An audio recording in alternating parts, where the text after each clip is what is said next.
Hello friends, बरायबाय Bodo Job Info official YouTube channel दा आसा खालामो गासिबो नोंथांमोना मोजाङै दङ दा एमप्लयमेन्ट एक्सचेन्ज जोङो रेजिस्टार खालामनाय भिडिअ लाबोबाय नोंथांमोना भिडिअखौ जोबजासिम नायबानो जाबाय आरो हानायसेबां शेयार खालामना हो जाहाथे बयबो मबाइलाव नायनानै खालामनो हायो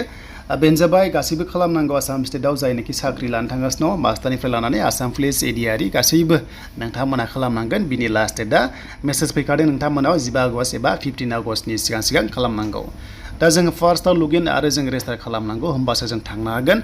बेनिफ्राय मोनसे बाथ्रा मेसेजखौ मोजाङै फराय 2 जानुवारि 2022 नि उनाव सोरबाफोर खालामदोंमोनब्ला बेखौ खालामनाङा नोंथांमोना रेजिस्टार नाथाय बिनि सिगां खालामदोंमोनब्ला नोंथांमोना खालामनांगोन कनसेप्ट क्लियार जाग्रो जानुवारि नोंथांमोना 2 जानुवारि 2022 नि सिगां एमप्लयमेन्ट एक्सचेन्ज खालामदोंमोन नाथाय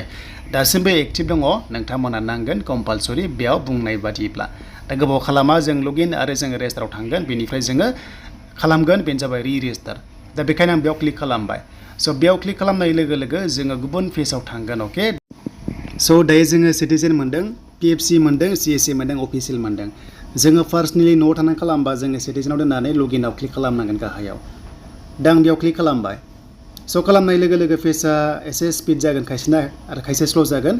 बेनिफ्राय इउजार नेमखौ होनानै आइडिखौ होनानै नोंथांमोना आइ कनसेन्टआव क्लिक होनानै साइन इन खालामनांगौ जुदि आइडि दंखायोबा नाथाय जुदि आइडि गैयाबा जों निउ इउजाराव जोङो क्लिक खालामनानै जों आइडि जों खालामना लानांगौ दा जों बेयाव खनसे क्लिक खालामबाय जाहाथे नोंथांमोना गोदानफ्रा नायो मबाइल नाम्बारखौ होदो एक्टिभ थानायखौ लोगो लोगो जेनेरेट अटिपि आव थुदो होमबाथाय नोंनाव अटिपि थांगोन गिभेन नामावहाय नोंनि आधार कार्डआव जि नाम दङ सार्टिफिकेटआव बेखौनो होनांगोन सेम टु सेम होनांगोन बेनिफ्राय इउजार नेमाव नोंनि नाम होनानै 1 2 3 बानो जाबाय पासवर्डखौ नोंथांमोना गोसोआव थानाय बायदि एटलिस्ट 8टानिफ्राय स्टार्ट खालामनांगोन नोंथांमोना जेरै फार्स्टआव केपिटेल स्मल बेनिफ्राय लवार केस आपार केस होबानो जाबाय स्पेशल केरेक्टार इउज खालाम एग्जाम्पल 1 2 3 हेशटेग नोंनि नाम बेनिफ्राय नोंथांमोननिया पासवर्डखौ नोंथांमोना फिन खनसेबा कनफार्म खालामदो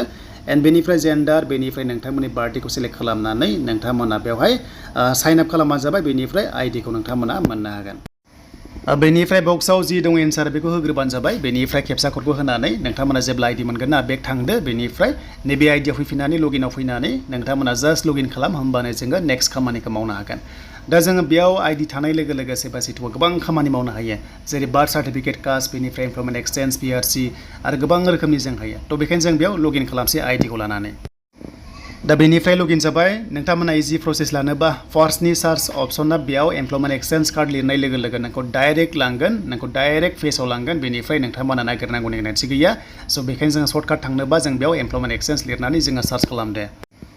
दा जों डाइरेक्ट फैबाय बेनिफ्राय जोङो रेजिस्टार मोनसे अपसन मोनदों गोदानफ्रा बेयाव खालामनांगौ आरो जुदि गैथ्राबा नाथाय जा दंखायो जों मा खालामनांगोन बेखायनो जोंनि खामानिया जाबाय रेजिस्टार दा जोङो रेजिस्टार खालामनांगौ बेखायनो जों बेयाव क्लिक खालामनानै एप्लाइआव थुबानो जाबाय स' बेनिफ्राय जोङो खामानियाव थांनो हासिगोन गासैबो डकुमेन्ट्सआ नोंनि थाखाजोबो मानोना नोङो सिगाङाव खालामदोंमोन नालाय जास्ट डकुमेन्ट्स नोंथांमोना जेबो आपल'ड खालामनांगौनि गोनांथि गैया स' बेनिफ्राय एप्लाइ उइथ आधार कार्डआव होबानो जाबाय उइदाउट आधार होबा नोंथांमोना अफिसाव थांनानै भेरिफिकेसन जागोन बेनिफ्राय डकुमेन्ट्सआ नोंथांमोननि थाखानाय कार्ड नाम्बार बेखौ नांगोन नोंथांमोननिया एज प्रुफनि थाखाय बार्थ सार्टिफिकेट HSLC एडमिट नङाबा स्कुल सार्टिफिकेट बे मोनथामनि गेजेराव मोनसे बेनिफ्राय आधार कार्ड नोंथांमोना एड्रेस प्रुफनि थाखाय होनो हागोन जुदि गैयाबा पेरेन्ट्सनिखौबो होनो हागोन भटार कार्डफोरखौ गासैबो जागोन बेनिफ्राय ड्राइभिं लाइसेन्स दंबाबो बेबो जागोन थ' बेनिफ्राय क्वालिफिकेसन फार्स्ट सार्टिफिकेट बेनिफ्राय मार्कशीट नोंथांमोना आपल'ड खालामनांगौमोन आरो नाथाय जोंहा सिगां खालामखाबाय नालाय बे गासैबो माने थाखाजोबगोन जास्ट नोंथांमोना आपडेटल' खालामनांगौ बेनिफ्राय 10 रुपिस पेमेन्ट दाननांगौ बेनो जाबाय रेजिस्टाराव बेखायनो जोङो एप्लाइ उइथ आधार कार्डआव जों फैबाय नन आधार कार्डआव जों खालामा दा जों बेयाव क्लिक खालामनो स' खालामनाय लोगो लोगो पेजआ बेबादि लडिं जासिगोन बेनिफ्राय नोंथांमोना बेयाव टिकमार्क होजोबदो बेनिफ्राय गाहायाव मोनसे दंबावो टिकमार्क होबानो जाबाय बेयाव होनाय लोगो लोगो नोंथांमोननि फार्स्टआवनो आधार कार्ड नाम्बारखौ होनानै नोंखौ ट्रेक खालामगोन जे नोंनि आधार कार्ड बेनिफ्राय एमप्लयमेन्ट एक्सचेन्ज दा बेखायनो आधार नोंथांमोननि नाम्बारखौ होदो बेनिफ्राय आधाराव जि नाम दं बेखौ होनानै भेरिफाइ आधाराव थुनाय लोगो लोगो नोंनाव मेलाव अटिपि थांगोन आरो बै मेलाव जायनोखि लिंक दङ नोंथांमोननि आधार कार्डजों बेयाव थांनानै नोंथांमोना अटिपिखौ होनांगोन अब्लानो भेरिफाइ जानानै नेक्स्ट प्रसेसआव थांनो हागोन दा नेक्स्टआव फैनाय लोगो लोगो दानिया नोंथांमोननि सिगांनि थाखानाया नाम्बारा कार्ड नाम्बारा बेखौ होदो बेनो जाबाय एमप्लयमेन्ट एक्सचेन्जनि नाम्बारा दा सोलिबाय थानाया बेखौ होनानै नोंथांमोना गेट डाटायाव लांनांगोन जुदि गेट डाटायाव थुसे थुनानैबो ओंखाराबा नोंथांमोना बारे बारे ट्राइ खालामना हो होमबासो नोंथांमोना फेच जागोन बा नोंथांमोना ट्रेक खालामनायखौ मोननो हागोन बेनिफ्राय गाव गावनि प्रसेस खामानियाव नोंथांमोना थांनो हागोन दा जोङो रेकर्डखौ मोनबाय नै स' बेनिफ्राय बेयाव नाम थागोन जायनि केन्डिडेट बेयाव नाम थाबाय बेनिफ्राय गाहायाव मोनसे अपसन दङ बेखौ मोजां नोजोर हो टाइप्स अफ रेजिस्टार दङ स' बेयाव जोङो सेलेक्ट खालामनांगोन अपसन गोबां रोखोमनि दङ स' बेयाव जों सेलेक्ट खालामबाय देन जों सेलेक्ट खालामनाय लोगो लोगो इन्टार डिस्ट्रिक्ट ट्रान्सफारबो खालामनो हागोन प्रफाइल आपडेट खालामनो हागोन क्वालिफिकेसन आपग्रेड खालामनो हागोन प्लास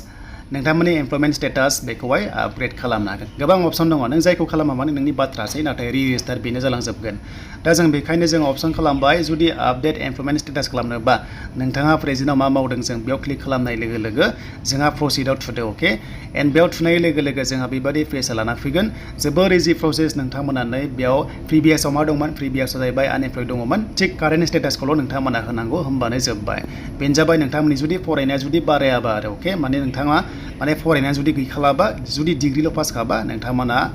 स्टेटासखौहाय बेयाव नोंथांमोना गोबां रोखोमनि दङ एप्रेन्टिस दङ बेनिफ्राय डेइलि वेजेस दङ माने डेइलि हाजिरा मावनाय बा फुल टाइम पार्ट टाइम जब जेबो मावाखैबा सबसे गाहायाव अपसन दङ बेनो जाबाय आनएमप्लयड दङ स' बेयाव खनसे क्लिक खालामबावदो आरो बेयाव क्लिक खालामनाय लोगो लोगो नोंथांमोननि स्टेटासा बेनो थाबाय सेम थाबाय माने नोंथांमोना रेजिस्टार जाबाय आरो स' बेनिफ्राय लेंगुवेज बेनिफ्राय नोंथांमोननि माखासे डिटेल्सआ सिगांनो एप्लाइ खालामनाया थाखाजोबो बेखौ दांनांगौनि नोंथांमोना गोनांथि गैया अके जुदि गोसो दङबा एड खालामनो हागोन स' बेनिफ्राय 7 नेक्स्टआव होबानो जोङो थांनो हागोन दा जों 7 नेक्स्टआव होबाय दा जोङो 7 नेक्स्टआव होनाय लोगो लोगो नेक्स्ट पेजआव मा फैखो बेनो जाबाय डकुमेन्टस आपडेट खालामनाय बेबो थाखाजोबो गासैबो सिगांनिया दंखाजोबो टेनसन लानांगौ गोनांथि गैया बेनिफ्राय आइ हेरबाय होननाय लोगो लोगो 7 नेक्स्टआव होदो स' बेयाव होनाय लोगो लोगो मा थांगोन नोंथांमोना मोनलांबाय थागोन पेमेन्टआ अनलि 10 रुपिस दा नै डाइरेक्ट प्रिभिउ फैबाय अके नोंनि फर्मआ डाइरेक्ट फैखाबाय आरो सार्टिफिकेटआ बेनिफ्राय नोंथांमोना प्रिन्ट खालामनोबा खालामनो हासिगोन मेक पेमेन्ट थाङोबा पेमेन्टखौ दाननो हासिगोन अनलि 10 रुपिस फन पेजों नोंथांमोना दाननो हागोन अके नङाबा एटिएमजोंबो दाननो हागोन एबा नेट बेंकिंजोंबो दाननो हागोन बेनो जाबाय रेजिस्टार प्रसेस दा जों नेक्स्टआव थांसैलाय बेनिफ्राय क्वालिफिकेसन आपग्रेड खालामनोबा एड खालामनोबा जों बेयाव क्लिक खालामनांगोन एबा प्रफाइल आपडेट दा जोङो क्वालिफिकेसन एड खालामगोन माने हमना ला दाखालि 10 पासमोन दा एचएस पास जाबायनो हमना ला एग्जाम्पल दा प्रसिडआव क्लिक खालामबाय देन खालामनाय लोगो लोगो जोंहा 10 पास बेनिफ्राय एचएस पासआ दंखाजोबो हाइस्ट क्वालिफिकेसना बेनि एचएस पासमोन दा हमना ला डिग्री पास जासिगोन अब्लाथाय नोंथांमोना बेयाव डिग्री पास एबा ग्रेजुवेट होबानो जाबाय जिखुनु जाया बेयाव होदो बेनिफ्राय 10 बेनिफ्राय 12 थाखाजोबबाय डाटाया नाथाय जोंहा डिग्रिया गैया दा जोङो डिग्रिखौ सोनांगोन बेखायनो गाहायाव नोंथांमोना फैबानो जाबाय दा गाहायाव फैनाय लोगो लोगो जों डिग्रिनिखौ डिटेल्सखौ गासैबो बेयाव नोंथांमोना सोजोबदो बेखौ नोंथांमोना रोंखागोन दा एग्जाम्पल नोंथांमोना स्ट्रिमखौ सेलेक्ट खालामदो आर्ट्स कमार्स नोंथांमोननि साइन्स बेनिफ्राय नोंथांमोना बेयाव होबानो जाबाय बेनिफ्राय गोबां रोखोमनि दं आरो बेखौ नोंथांमोना रोंखासिगोन इजिखा नोंथांमोना बेखौ नायै नायै सोबानो जाबाय डाटाखौहाय एन्ड नेक्स्ट प्रसेसआव जोङो थांगोन स' दानिया नोंथ' डिग्री पास जाबाय नालाय बेखायनो सार्टिफिकेट नोंथांमोना मार्कसिटखौ नोंथांमोना आपल'ड खालामनांगोन स्केन खालामनानै PDF खालामनानै मेक्सिमाम 1 MB सिम हागोन बाट नोंथांमोना जुदि बिदि होयोबा एसे बारा जागोन नेटआ बेखायनो जास्ट 200-300 KB होबानो जाबाय दा बेखौ जों आपल'ड खालामबाय बेनिफ्राय जों 7 नेक्स्टआव होनसै जों बाखि जेबो एड खालामब्ला बेयाव जोङो डिप्ल'माबो होला होनोबा नोंथांमोना होबानो जाबाय गाव गावनिखौ दा जों 7 नेक्स्टआव होनाय लोगो लोगो मा फैयो जों दानिया नायनोसै दा नोंथांमोना जोबोर इजि प्रसेसआव खालामनांगोन आं सर्टकाट खिथाबाय मानोना इजि मेथडआव खिथाबाय जाहाथे बुजिखायो नोंथांमोना जास्ट आइडियाल' नांगौ दा प्रिभिउ फैबाय नै दहायनि बायदियानो फैफिनबाय नाथाय बे जाबाय क्वालिफिकेसन आपडेटबो खालामबाय नालाय दा बेना बेबायदि फैबाय बेनिफ्राय गाहायाव मेक पेमेन्ट एबा प्रिन्ट खालामनाय लोगो लोगो नोंथांमोना पेमेन्टखौ दानबानो जाबाय पेमेन्टखौ नोंथांमोना अफलाइनजों दानबानो जाबाय इजि एक्सेस पेआव थांनानै नोंथांमोना पेमेन्टखौ दानबानो जाबाय जेबो नङा हाखागोन मेक पेमेन्टआव थुनाय लोगो लोगोनो जोङो नेक्स्ट प्रसेसआव पेमेन्ट दानाय अपसनाव टार्म्स एन्ड कन्डिसन दङ बेफोरखौ गासैखौबो नोंथांमोना सेलेक्ट खालाम पेमेन्टखौ दानबानो जाबाय अनलि 10 रुपिस नोंथांमोना पेमेन्टखौ दाननो हागोन